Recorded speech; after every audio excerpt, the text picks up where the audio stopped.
I have not seen the movie yet. So normally I see the movie and then I come up with something short and pithy or clever or however I'm feeling inspired. And then I lead into the name of the movie and then I say the intro. But again, I have not seen the movie yet, but I'm traveling, but I wanted to make sure that I had an introduction for this episode.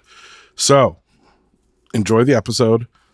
We'll see what I thought about the movie in a couple of seconds. This is The Sheep Detectives. I'm Ronald Young Jr., and I'm leaving the theater.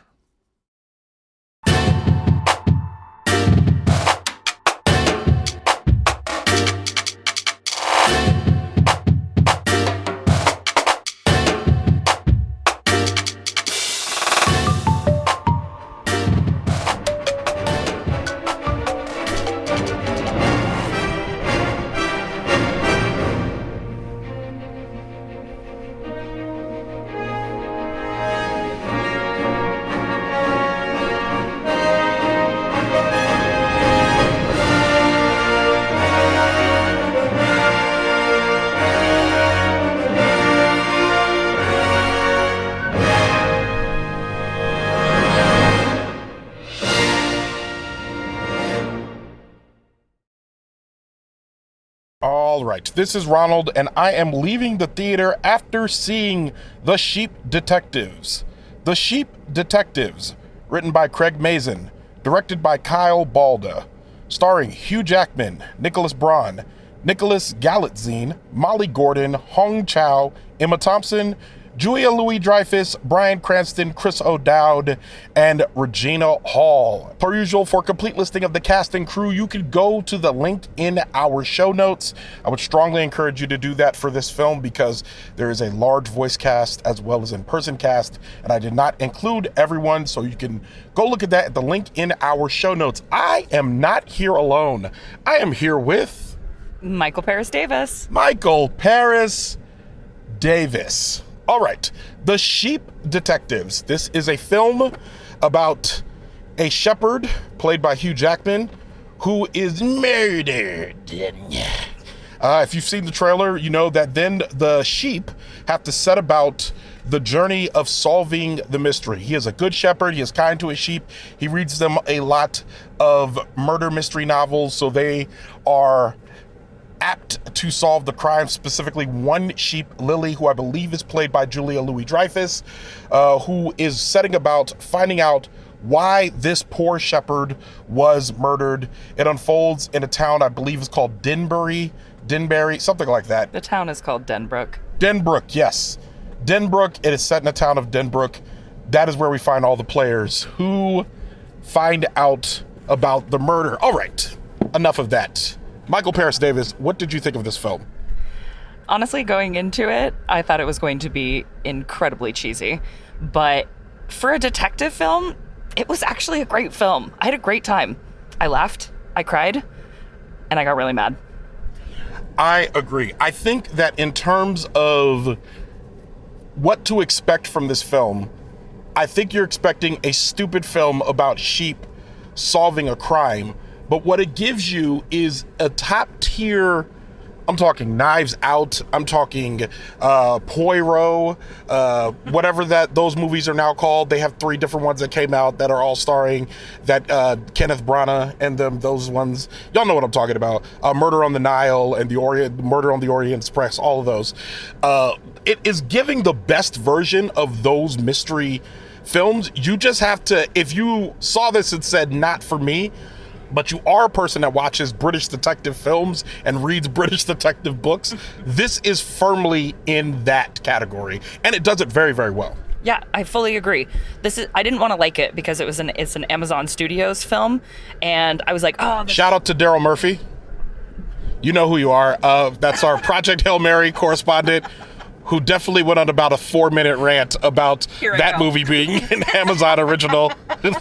Michal Paris Davis tagging in for Daryl Murphy. This one won't be as long. I didn't want to like it, and I thought that the sheep AI animation was going to be bad. Believable from beginning to end. Characters I immediately was on board with, and there was not a second that went by in the film that they didn't grip me. Yeah, it grabs you. It grabs you from the beginning. It makes you take it seriously from the beginning because they start off by making it, especially everyone who's a millennial. You have seen a movie made in the 90s with a very sweet score in which they are endearing you to whoever the animals are in the film, whether it be Homeward Bound or pick another Beethoven, pick another movie with animals in it. There's that little bright piano and strings happening that's making you love what's happening. They start off right there, and then they kind of lean into the actual mystery elements of it that make it more of an actual, it draws you in, it hooks you. That's the hook. So it draws you in with this something very sweet, then it hooks you. Now I will say to the CGI, wow, it was very good when the sheep were by themselves or with other sheep. Every time a human touched the sheep or interacted with the sheep, I remember being like, oh, those aren't real sheep. No. That's not. And it wasn't Uncanny Valley, but it was just you could see it. You could see that he scooped up air and not a real baby sheep. That's exactly what I was talking about. Yeah. You're so right with the millennial thing, because I was immediately hooked into it being an animal film, but then it comes from underneath and is like, actually, this is a very well structured detective movie. And they, from beginning to end, I didn't know what was going to happen. You even in the theater were like, this is going to happen. This is the next step. But me, the perfect audience member, because I suspend my disbelief like nobody's business. That's true. Had no idea what was going to happen. They had me by the throat. Yeah, that's good. This film does a very good job of making you forget suspects. It just enough for you to, the movie leads you just a little bit like a sheep, but then by the time they get to, oh, and this is who the suspect is, I did not see that coming. Right. I did not suspect that person at all. You were 100% shocked at the end, and yeah, because I said out loud, oh! So the film got you too. It did. I think to me a good mystery is one that it allows you to think certain things, but doesn't quite allow you to think other things. And I think particularly when you get to the color schemes towards later in the film, which we won't spoil, I had no idea where that was going at all. And by the time they got there, it did feel obvious, and I felt a little dumb, but also I felt dumb in the sense of, oh, I wouldn't have even thought of that. Maybe I'm just not as smart as I think I am. Thank you so much for reminding me not to spoil it, because I was about to just start talking right about who the killer was. Yeah, I felt that. Right at the beginning, though, you know that the piece of evidence is important, but we couldn't figure it out. There was pieces of evidence that we couldn't see as an audience member, so we were unable to figure it out at the pace of the movie. Yeah, it was good. It was good sleight of hand, good storytelling, and I thought it was well paced in a way where, again, you're led a little bit, so there's going to be some stuff that you could come to a conclusion on, and the movie doesn't mind you coming to a conclusion on some of that. But even if you went from the beginning and said, that person is the one who did it, and it's funny because the movie is smart, it lays out these clues. It talks about in the beginning, one of the stories that he's reading to the sheep, Lily turns around and says, no, it's not the maid because this other thing happened and that's why. And sure enough, she's vindicated there. But that's exactly what happens in the movie later, where they said, well, we want you to think it's this person, but it's absolutely not this person. Which makes it seem like it's a children's movie at the beginning, but then we got too. And we follow the narrative and we fall in love with the characters too. Like even our main detective of the movie, like at the beginning I was like, these are silly character constructs. And then along the way, totally built up. I'm 100% loyal to the characters. I think part of that is that the voice acting cast is amazing. You're working with Julia Louis-Dreyfus. You're working with Bryan Cranston. Voices that we trust that I did not identify in the film until after I read them later. But I remember being like, all of these folks are very, very believable. And I realized why. At one point, I'm like, oh, that's Regina Hall. I figured out in the middle of the movie, and I knew she was in it, but I'd forgotten and I heard her voice. So I think credibility in voice acting, especially in a film like this, is extremely important. Now, all of that being said, here at Leaving the Theater, we rate movies out of 5 stars. All right. So 1 being terrible, this is garbage. 5 being basically perfect for you. 3 meaning I would see it again. Of course, you got your 2s and 4s. 4 being a great movie. A lot of Oscar bait films live there. And so I'm curious for you, where does this movie land? 1 to 5 stars. What rating do you give this film and why? Oh no. Okay, so 3 means that it's rewatchable. I don't know that I would rewatch this film. Wow. I enjoyed it, but it takes a lot for me to rewatch a movie. So on your official scale, I'm going to say 2.95. Just under rewatchable. Do you rewatch movies? Every once in a while. So you don't rewatch movies?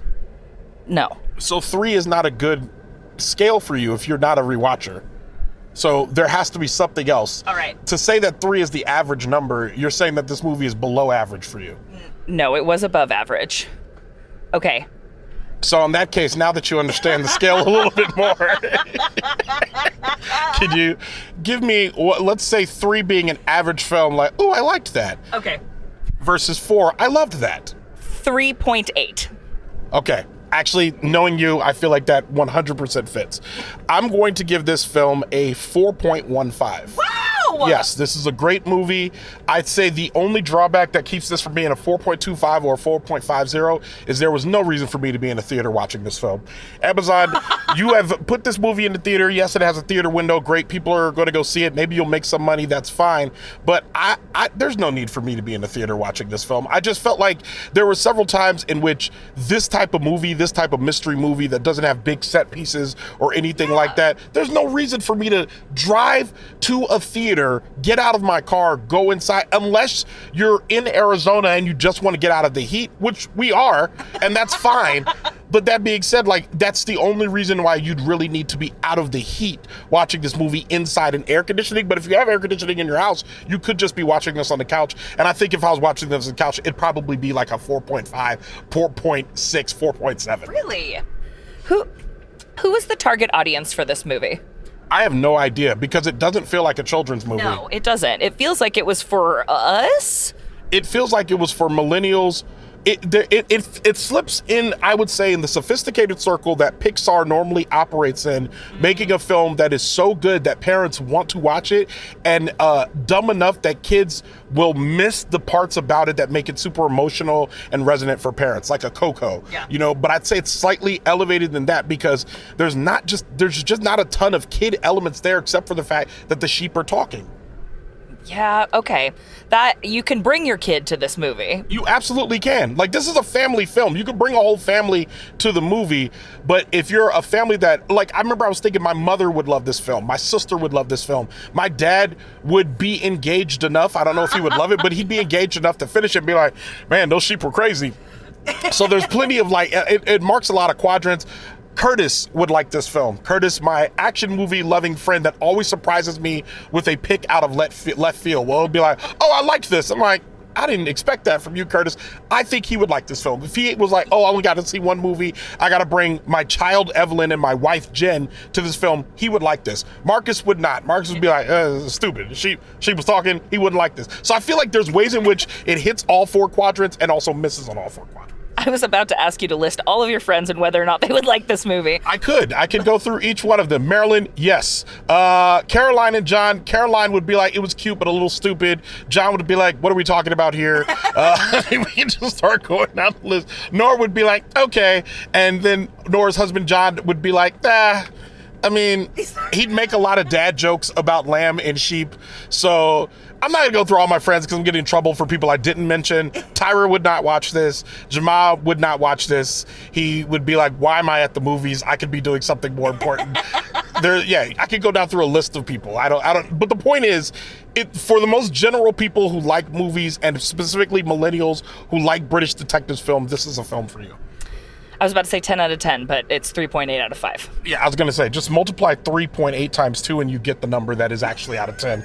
So with that, Leaving the Theater is a production of It's Big Rod Studios.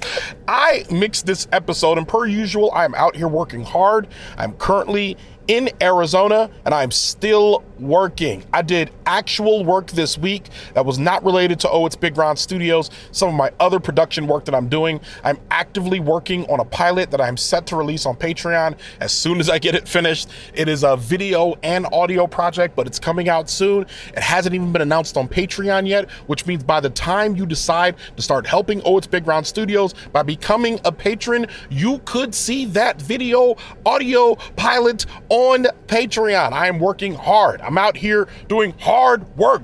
This is a labor of love, but it is still labor. If that means something to you, go to patreon.com/ohitsbigron or go to the link in our show notes. Show art from Heather Wilder. Theme music by the mysterious Breakmaster Cylinder. For more information about the Sheep Detectives, check out my show notes. You can follow me on Instagram, Blue Sky, TikTok, Threads, or Letterboxd at ohitsbigron. That's at OHITSBIGRON. You can find out more about this show and other Oh It's Big Ron Studio shows by following us on Instagram at Oh It's Big Ron Studios. Leaving the Theater will be back soon. Thanks for listening, and thanks for being on the show. Absolutely, anytime. I consented to this. What? Don't say it like that.